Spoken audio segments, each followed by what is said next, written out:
Every deed that you do requires sabr. Your salat requires sabr. Your fasting requires sabr. Your tasbih requires sabr. Every deed that you do requires sabr. Well, Quran is no different. When you read the Quran, it requires sabr as well. And don't expect an effect to happen overnight. If Allah subhanahu wa ta'ala wills that, it happens. But what is expected from you is that you continue in your recitation of the Quran and you don't give up.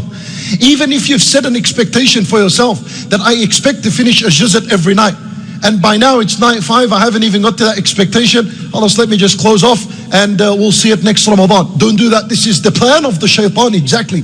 This is why before you read the Quran, you say, A'udhu billahi minash shaitanir rajim. And when you say that, you're asking Allah to protect you from a shaitanir rajim. Be conscious when you say, A'udhu billahi minash shaitanir rajim. Be conscious of the fact that it is a shaitanir rajim that is standing between you and the relationship with the Quran.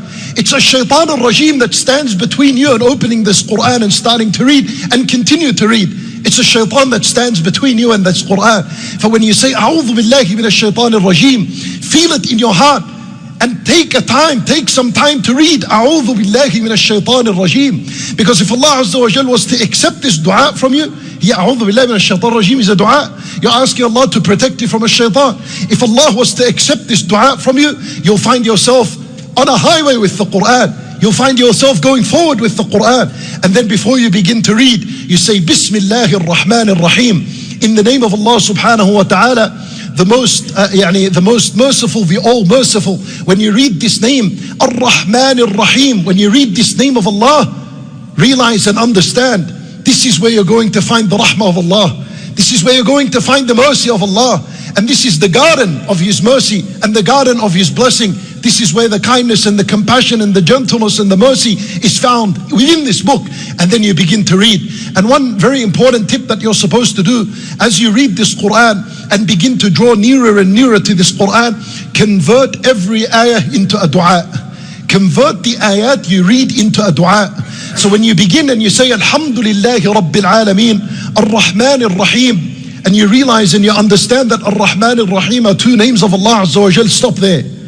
Or raise your hand and ask Allah Azza wa Jal to bestow His mercy upon you.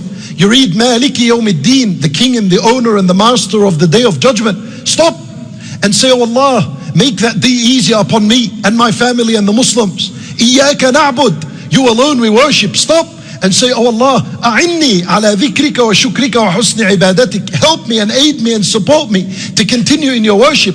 And every ayah like this, stop and make a dua. And don't use the excuse that, what about if I don't know what I read? 100% you've already known, and you come across words like an-nar, al-jahim, al-jannah, maghfirah, adhab, sayyi'at. When you come by these words, which you know their meaning, stop.